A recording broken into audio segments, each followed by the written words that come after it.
Pourquoi un nouveau parti à l'Ancien Marais?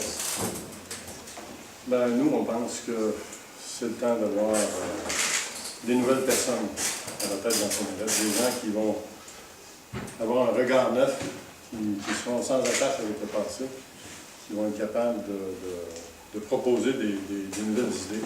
Nos orientations, nos grandes orientations, c'est 4 choses. Alors, je vous les décris rapidement. La première des choses pour nous, c'est qu'il faut une gestion financière qui soit responsable. On a eu des augmentations de taxes de 35 % au cours des 2 dernières années. 38 millions, c'est un gros morceau. Et si on tient compte de la part de la dette de l'agglomération de Québec, qui repose sur les épaules des citoyens dans ces marais, et même si on déduit la partie qui est subventionnée par le gouvernement provincial, ça reste un endettement de 49 millions qui est sur les épaules des citoyens dans ces marais au 31 décembre 2012, relève de la Ville de Québec. Et ça, c'est la loi. C'est la loi qui a suivi la reconstitution de la Ville dans ces marais. Alors, les citoyens ont 2 maires, mais ils en choisissent un seul.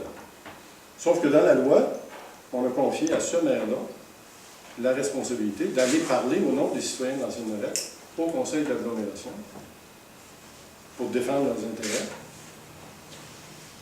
Mais à l'heure actuelle, personne n'y va. L'idée, ce n'est pas d'envoyer une facture à Québec pour ces services-là, mais de développer une meilleure collaboration.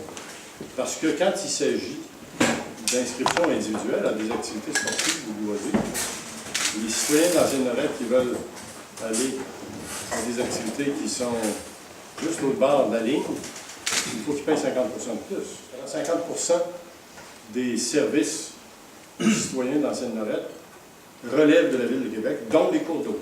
Ça relève entièrement de la Ville de Québec. Une responsabilité de l'agglomération, mais la loi confie cette responsabilité-là à la Ville de Québec. Sauf que c'est la responsabilité des élus d'Ancienne Lorette de suivre le dossier, de faire pression s'il y a lieu, d'informer les citoyens de ce qui s'en vient, de parler en leur nom.